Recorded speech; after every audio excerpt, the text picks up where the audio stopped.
Good evening. Terry is gone out of town, so we just had really good women's choir practice. We're getting ready for next week, and we will get us started this evening. If you would stand, if you prefer the hymn book, we're going to do Daryl 490, Lead Me to Calvary. Do we have that?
If you would, take just a moment to fellowship.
Well, this evening, as we get started, we will take your prayer concerns. If you would, turn to the end of Genesis chapter 27.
To Laban, or did I tell him that it was Jacob? And then I was like, Well, nobody called me out on it, so I guess it was okay. Nobody either paid attention to what I was saying or I said the right thing. Who knows?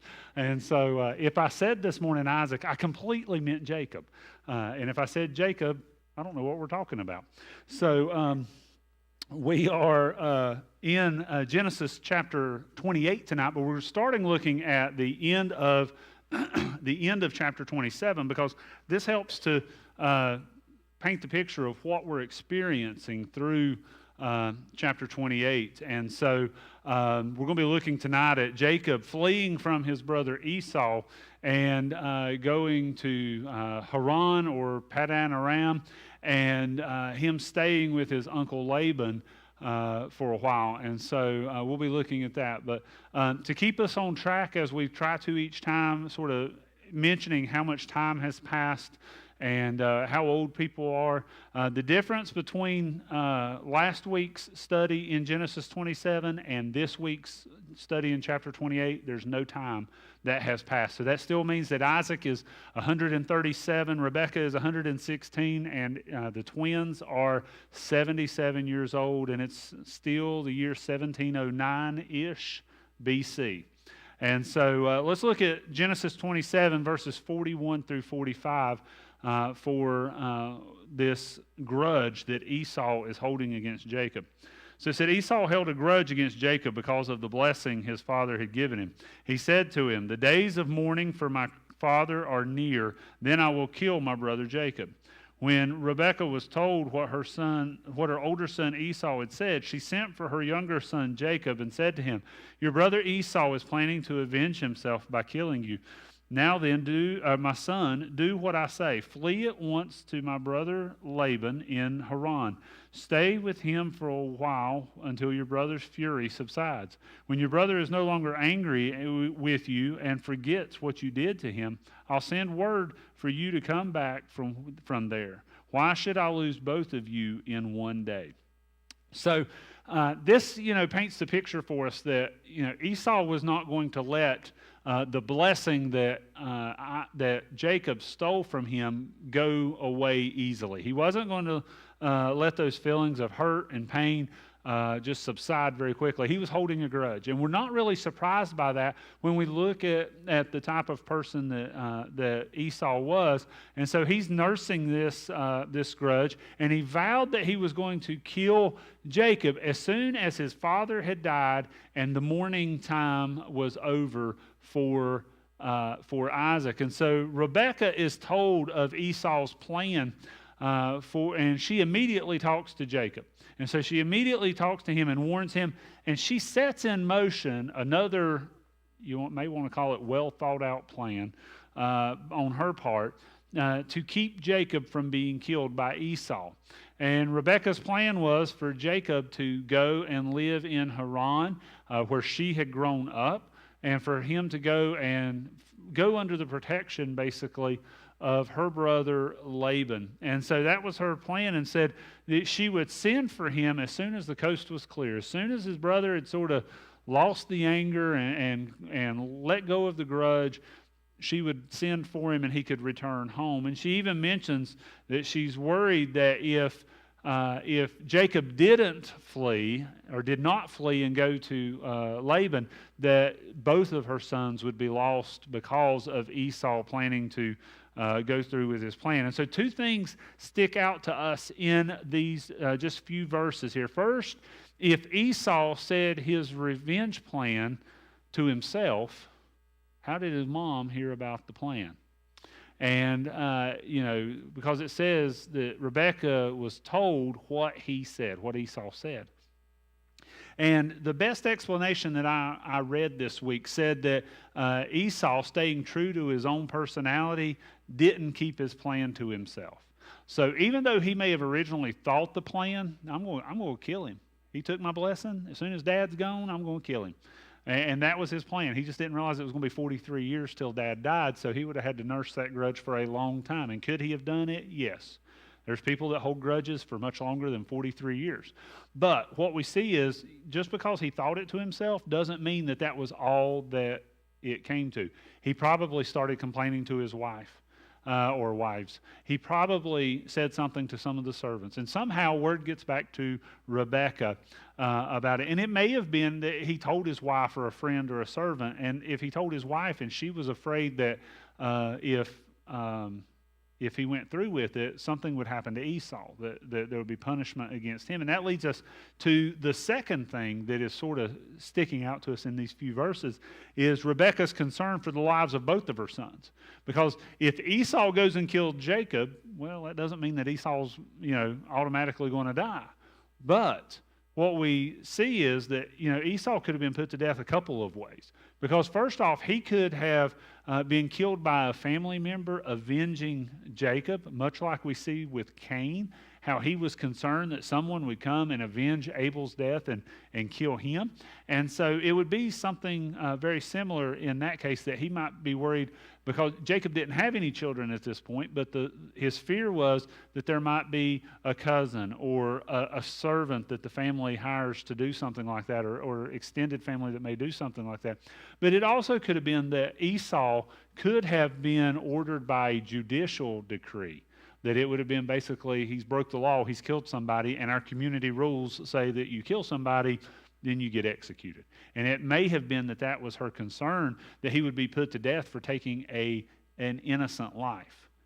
Even though Jacob was not innocent in stealing the blessing, he was innocent in the regard that he didn't deserve to die over it.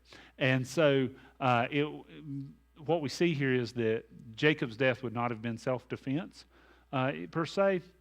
So Esau would have probably been put to death either by an avenging family member or by the law. And so she's concerned about these things, and so she starts to put into action this plan that she has for keeping both of her sons alive. But we all know from reading the scripture, she's not as concerned about Esau as she is Jacob, because Jacob is her favorite.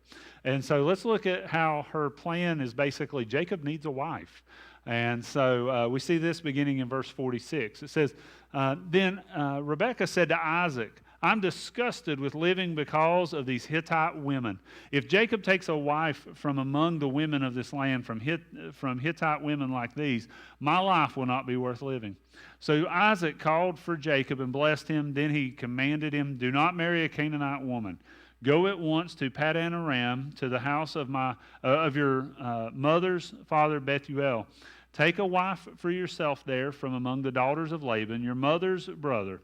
May God Almighty bless you and make you fruitful and increase your numbers until you become a community of peoples.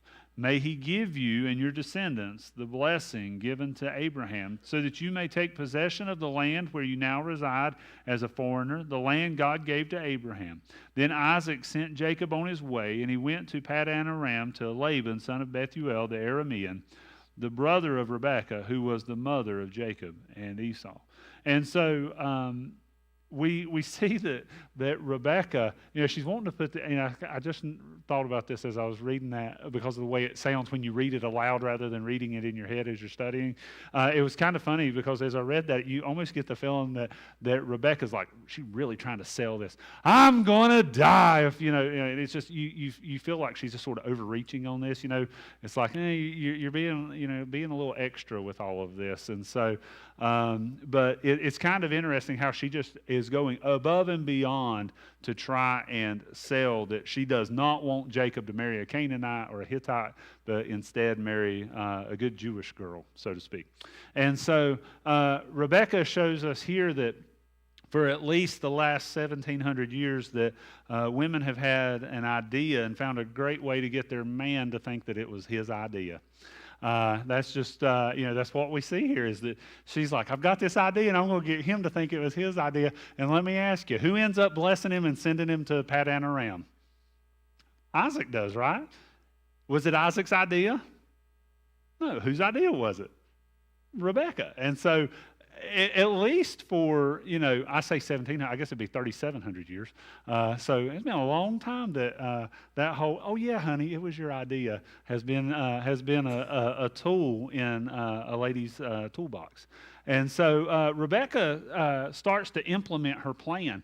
And so she's trying to get Jacob out of the area. She just wants to save his life, because Esau is is bloodthirsty at this point. And so she goes and tells Isaac that she doesn't want Jacob to marry any of these Hittite women. And because of Isaac's own distaste for the Hittite women because of Esau's marriages, he's on board with it. It wasn't like she had to push him and twist his arm to get him to do this. He was on board really quickly with this idea because he didn't want more headache from these marriages that were going on. So either to keep the peace, or because he agrees that it's a wise decision, Isaac gives Jacob instructions to go to Padan Aram to his uncle Laban, and even blesses him again.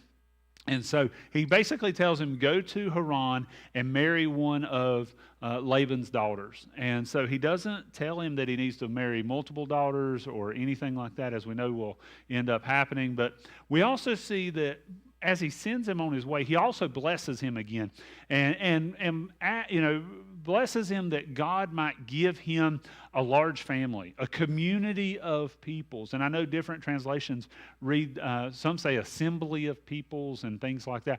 But he's basically saying, his blessing is that God would make him into a nation. A big community, that would be what would happen. That he would have a large family, and not only have a large family, but would be able to come back and take possession of the land of Canaan, the land that had been promised to Abraham, that had been promised to Isaac, and had now been promised to Jacob.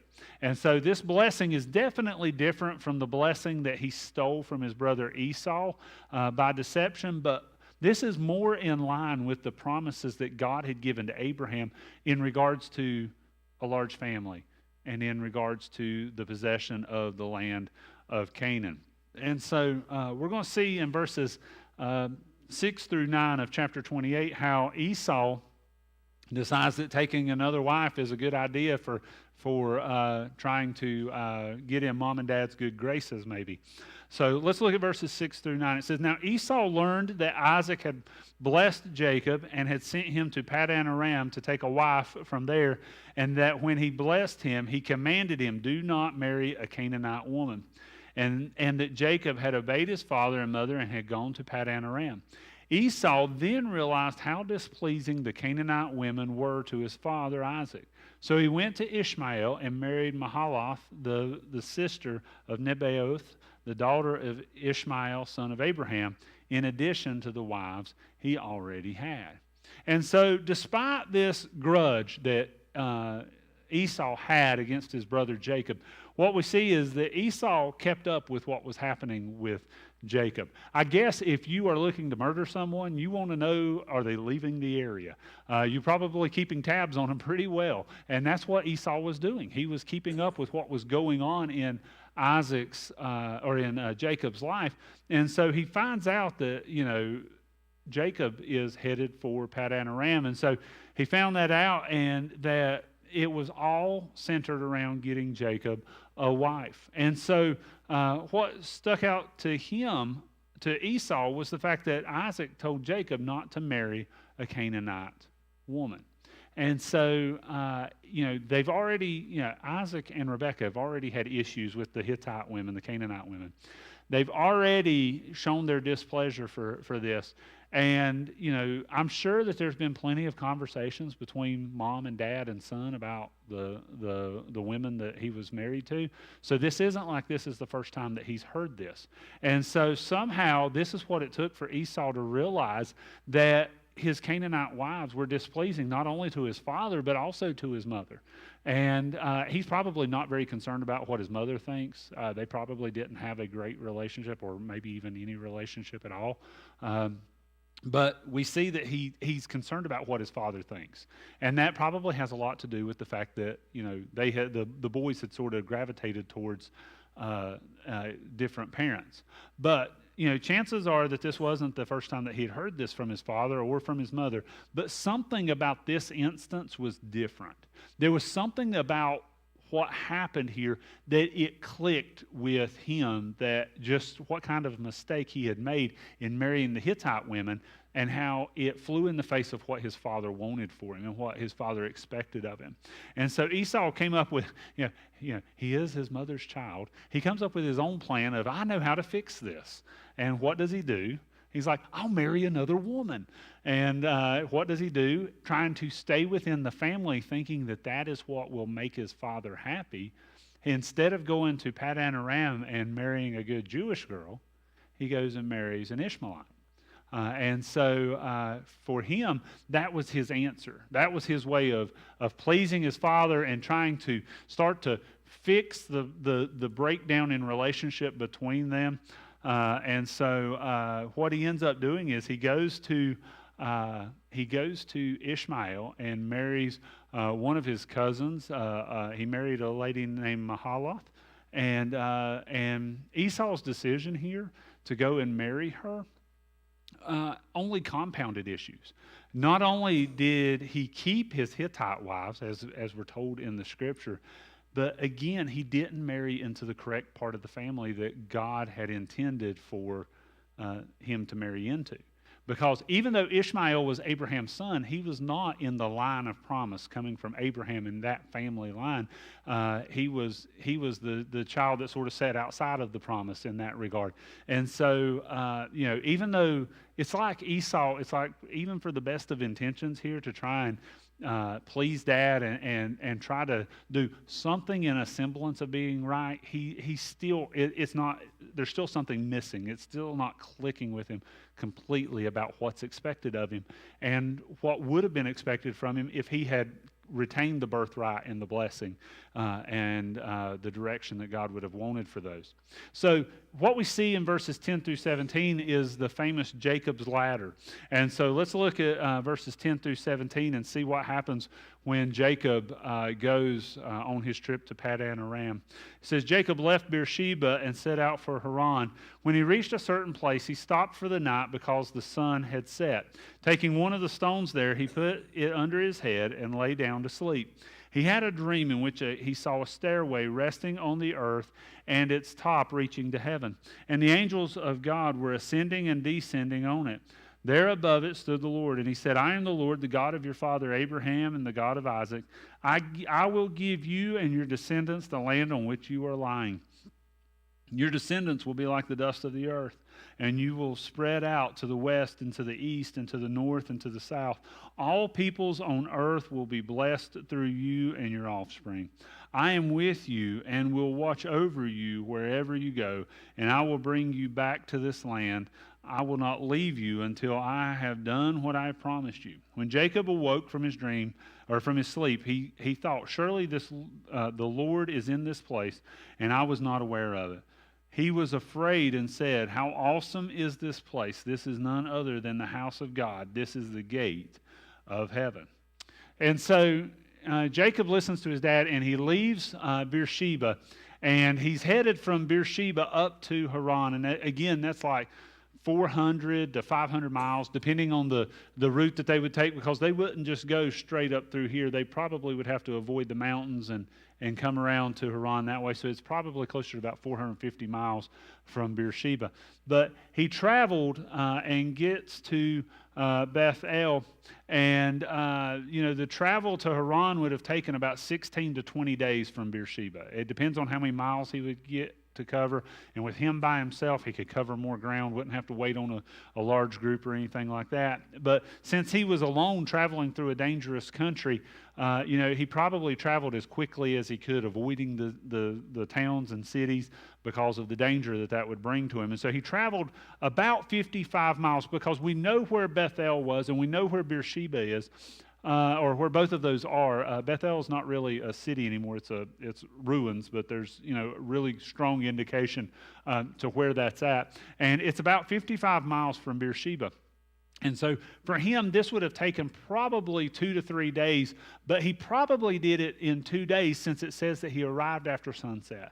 So he was probably clicking off the miles, just trying to get away from Esau, trying to get to the safety of family in Haran. And so he gets there to this place in Bethel, and he pulls up a rock to use it as a pillow, and he went to sleep. And so when he did that, Jacob described his dream as seeing a stairway resting on earth with its top reaching to heaven, and the angels of God were ascending and descending on it. And this in and of itself, if this is what he saw, I mean, this is what he saw, but if this is what it looked like, then can you imagine what the sight would have looked like in a dream? I mean, in general, it would have been an amazing sight to see this stairway that was resting on earth with its tops in the heavens and the angels going up and down between heaven and earth. And a couple of things to note here as we read this part, because the Hebrew word for stairway, we always call it Jacob's ladder, and that comes from the older translation in some earlier English translations. But it can be translated as ladder in some translations, and that word can be used as ladder, but a stairway is actually from what I could read this week, was the better translation, and it gives the indication that the stairway that he describes here was like a ziggurat in ancient Sumerian and Mesopotamian cultures. And so it's basically the stair-step pyramid type of a view. And so that's sort of the idea that the word he used gives there. And so the important thing is not whether it was the stair-step type of ziggurat type of structure or whether it was ladder. The interesting thing that we have to realize here is that the description is that angels were coming, down the ladder and back up the ladder. And so we see that, and what that points out to us is that there was something there. There is this nature of angels being accustomed to serving on earth and then going back to heaven, whatever that looks like. That is the indications from what we see here in this particular text. That's what the dream, that part of the dream explains to us. But if this sight of seeing these angels going up and down from heaven to earth and back again was not enough and not overwhelming enough, all of a sudden we see that Jacob sees someone standing at the top of the stairway up there in heaven, and God is there. And he speaks to Jacob. And, Jacob, interestingly, did you read his description of God there? There's not one, is there? He describes angels coming up and down this stairway or this ladder from heaven, but he does not take an attempt at describing the God of the universe in whatever form he took for him to realize it's God.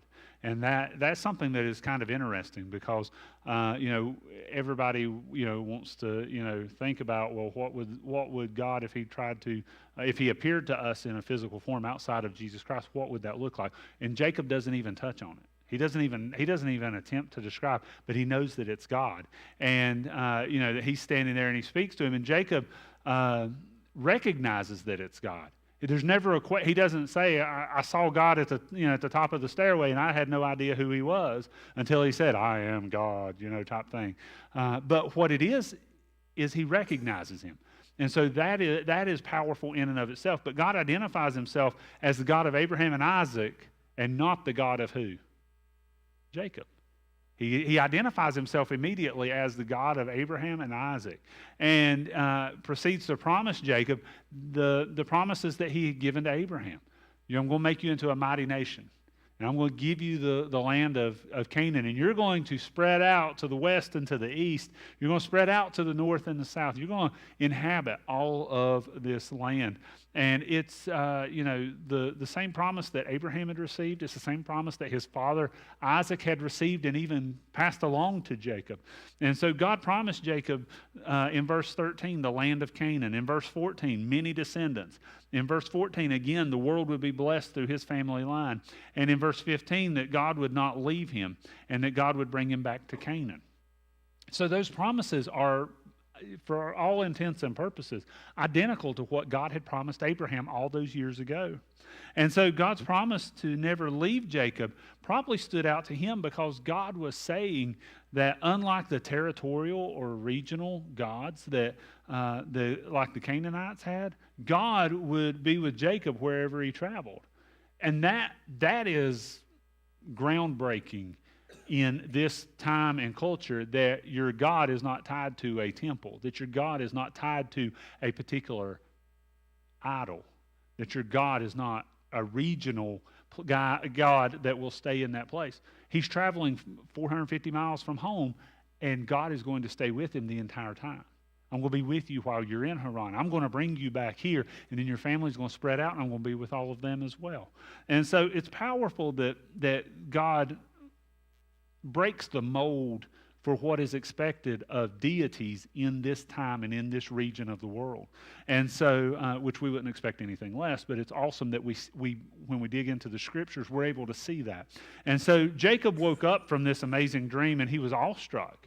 He was awestruck by what he had seen with the angels. He was awestruck by what he experienced with God and what God had told him. And so he knew that there was something special about this place, and even described it as the house of God, or the gate of heaven. And do you know what you know what the Hebrew word for the house of God is?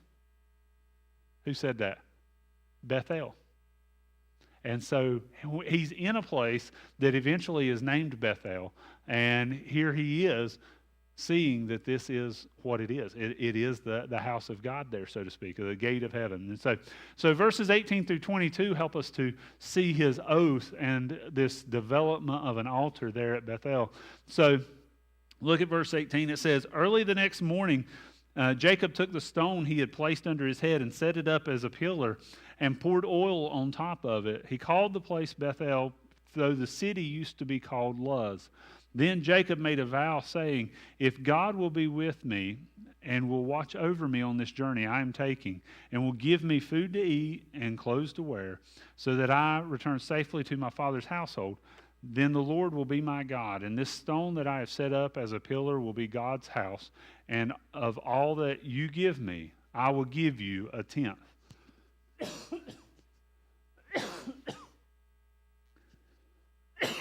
Excuse me. So Jacob, wakes up the next morning and takes this massive rock that he has used as a pillow and makes it into a pillar. Not AR instead of OW. I've been waiting all week to tell that one. I mean, I have been biting my tongue. I've not said anything, but really, I mean, that's what he does. He takes what has been a pillow and made it into a pillar, made it into an altar for worship, and pours oil on it as we read there. But the interesting thing is that he seems to be completely unaware that 16 chapters before in what we call the book of Genesis, we're told that his grandfather Abraham had built an altar not far from there. That it was to the east of Bethel, and it was between the city or the area of Bethel and the city of Ai. When Abraham built his altar, it was his first altar in the Promised Land, in Canaan. And so when he built it, it was between Bethel. Well, if we're looking at the east and the west, between Bethel and Ai, he built it in the middle. And so what does he do? He goes and builds that altar in that area, and he gave the name of the place house of God, Bethel, and made a vow to God concerning promises that he had made in the dream to Jacob. And Jacob said that if God holds up his part, if God follows his part of this vow, then Jacob's like, I'll hold up my end too.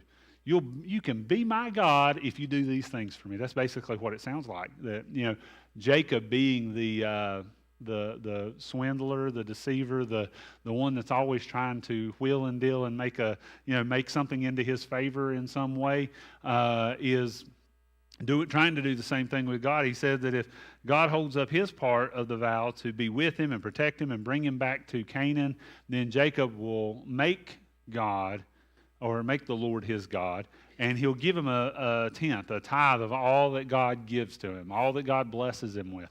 That's his plan. And so interestingly, what we see in Jacob's promise of a tithe to God is similar to Abraham's tithe to Melchizedek in Genesis 14. And it's what we see ironically sort of presented to New Testament Christian believers in regards to giving offerings to God. Because at the time of Abraham and Jacob, there was no written law, correct? The law wouldn't come about for another 400 years, 300 some odd years. And so there was no law requiring them from a cultural or religious or civic standpoint to give a tithe.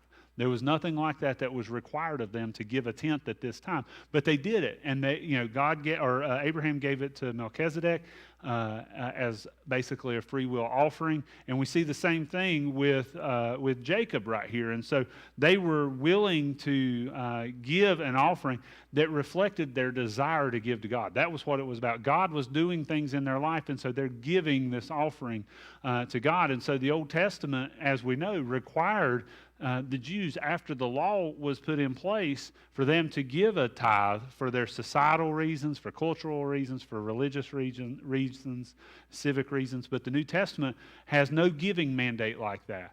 And what we see in Jacob and Abraham's giving of these free will offerings is reflective of what we see in the New Testament, that we are to give because God is working in our lives. God has saved us. God has moved us. So my offering to God is going to be an outpouring of what's going on in my life because of my relationship with God. It's going to be an outpouring into my offerings to God. And so that's what we see, is that the offering reflects God's blessings on the giver. Not that they're giving in the hopes of getting something, but that, like Isaac was doing, he was saying, as long as God holds up his end and he does what he says he's going to do, then he's going to be my God, and I'm going to give him something out of the overflow of my heart because of what he's done in my life. And so we see that the end of the text ends with this vow between God and, or these vows, I guess I should say, between Jacob and God as to what they would both have part in coming into the future.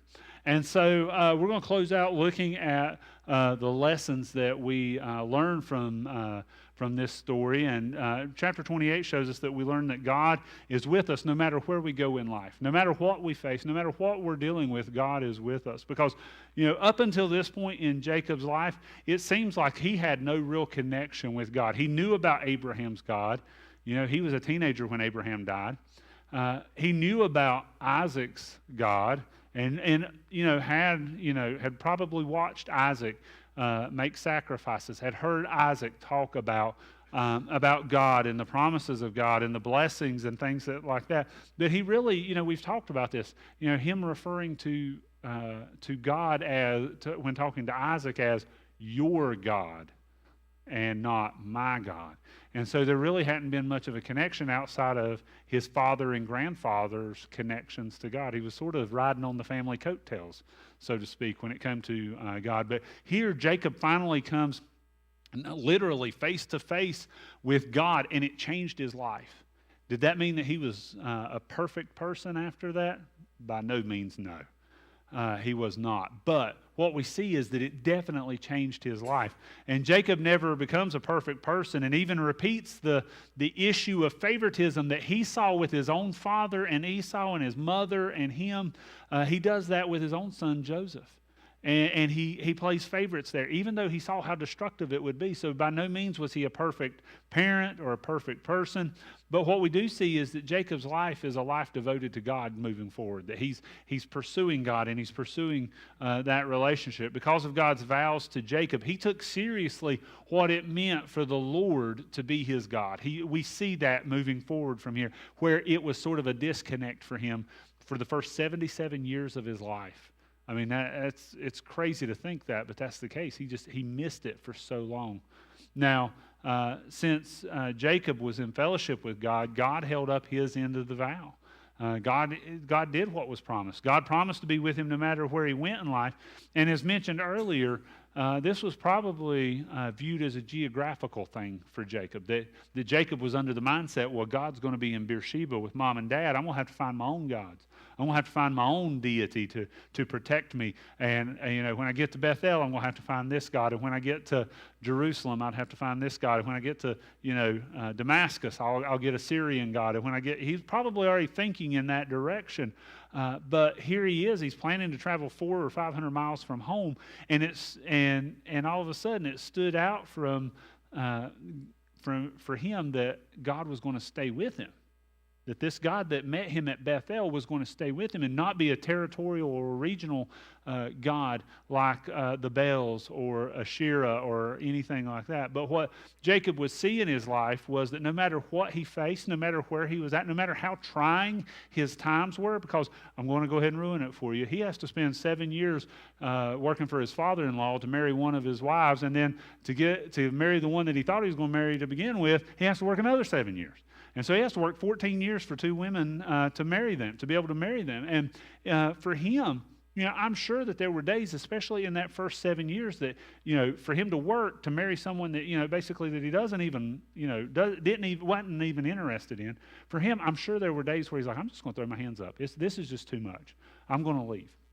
And, God was with him even in the most difficult days of his travels, in his time there, and all the things that he faced. And so when his father-in-law deceived him into marrying both of his daughters, God was still with him. And when he worked 20 years for two wives and for flocks for Laban, God was still with him. And when his beloved wife Rachel died in childbirth, giving birth to Benjamin, God was with him. When his daughter Dinah was raped by the Shechemites, God was with him. And when he believed that his son Joseph had been torn apart, ripped to shreds in the wilderness, God was still with him. And so through all of the things that he faced, God never abandoned him. God was with him. And Jacob, at this point, has no idea what is coming down the road for him. He has no idea how things are going to go in Haran. He has no idea how things are going to happen or what's going to happen when he returns to Canaan. And so what we take from this part of Genesis is that when we are in relationship with God, just like Jacob was at this point, we see that God will be with us no matter what we face. When we have family issues like Jacob had, God will be with us. When we have the death of a loved one, God will be with us. And, if our children are not living a godly life, God will be with us. But we can cling to the spiritual reality that God will not abandon those who are in a relationship with Him. That's what we can take from this scripture, is that we understand that when we're in relationship with God, God's going to be there for us. And that's what He wants to do. He wants to care for us in the good times and in the bad. And so that is the end of our study for tonight. Are there any questions as we wrap up tonight?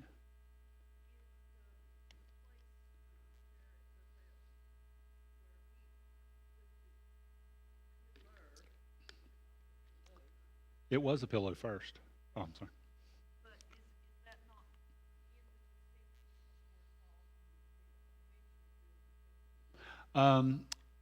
Daryl, can you pull that picture back up of Bethel? Because what I'm going to show you is I can point out where, you see where Bethel is. This dark green region right there, that is where Jerusalem's at. Jerusalem is where the temple was, and so it's quite a bit of distance from there. But Bethel is north and east of Jerusalem. But Jerusalem is on the map right there in that sort of green area, that darker green area just south of the red dot I put for Bethel. So the answer is technically no, but it's not far, but it's still a pretty good distance from there. But you would think that would make sense, though, that it would have, if this is a place that God seemed to be the house of God, so to speak, you would think that would be where they put the temple, but it's not. It's a different location. Okay.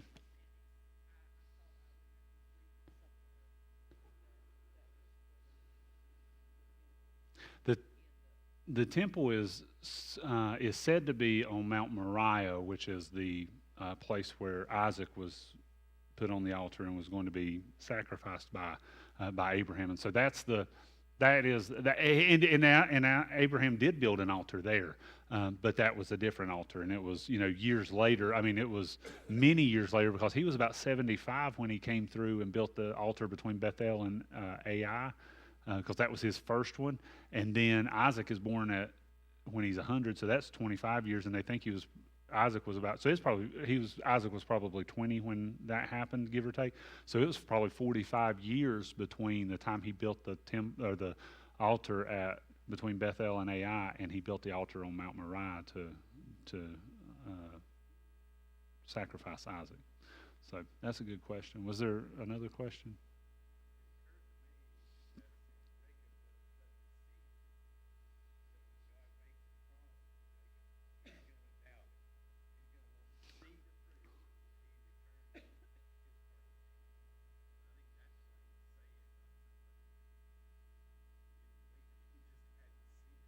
That's a good point. If you didn't hear David, he made a good point with Jacob being the deceiver, the one that's always looking for a handout, trying to make things better for him, work things in his direction. That Jacob was probably one of those who had to see it to believe it type, and so that's kind of probably, and that's a good point that I hadn't thought about, is that he's probably saying, okay, God, you hold up to your end, and I'm willing to do mine. And that's probably what it was in regards to his willingness to allow him to be my God. But you got to pony up first and show me what you're willing to do. Any other questions or thoughts this evening? Yes.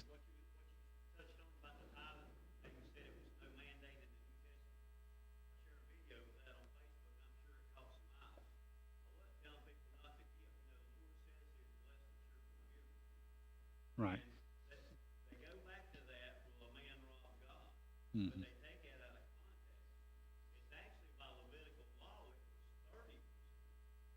Yeah.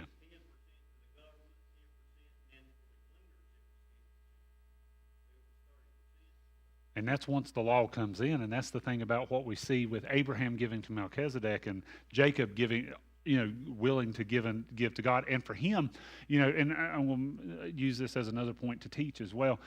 Where was he going to drop his silver in the offering box at? He wasn't. What he was going to do was he was going to make, sacrifices.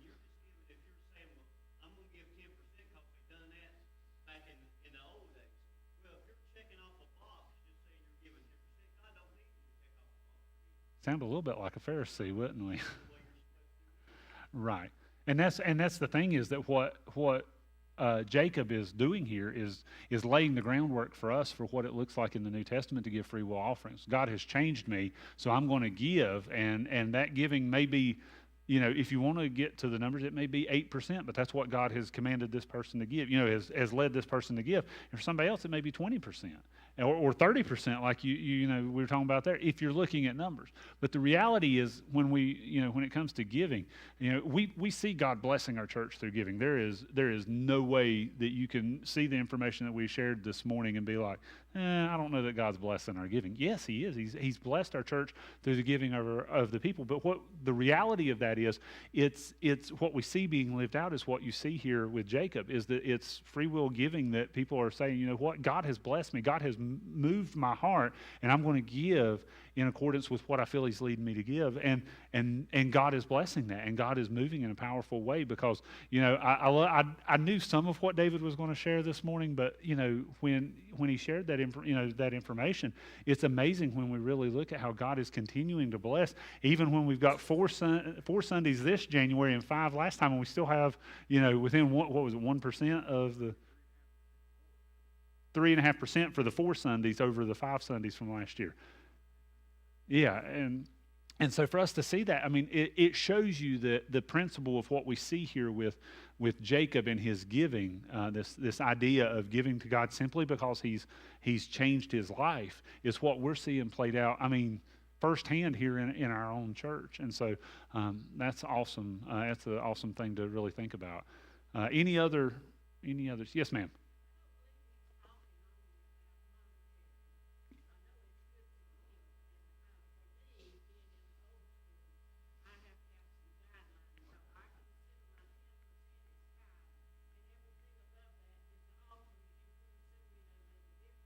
Yes.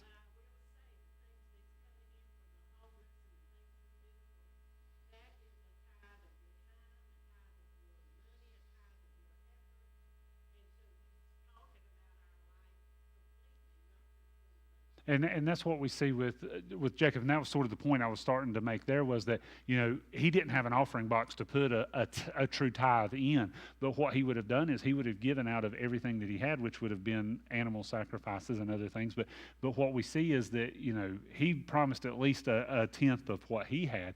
But I'm sure that there were times where he didn't say, okay, how many cattle do I have in the field? How many sheep do I have? And kept it exactly precisely on 10%. I'm sure there were offerings, those offerings, like you said, that were above the tithe that he promised to God in regards to that. And so, and yes, definitely, when it comes to our offerings, when God has moved us in a powerful way to give in whatever He's spoken to us, whatever that amount is, when we go above that to do shoe boxes, the boxes for the homeless and things like that, that's a true offering. We're giving up to that point, but then after that, that's a true offering when we see God moving like that. Any other thoughts? Yes, sir.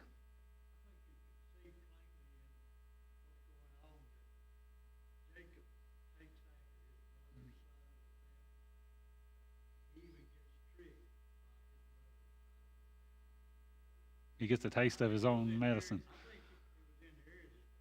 Yeah, I'm sure that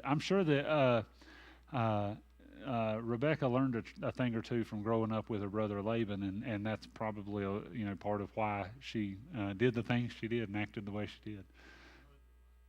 Yeah, and she passed it right along to Jacob. Any other questions or comments?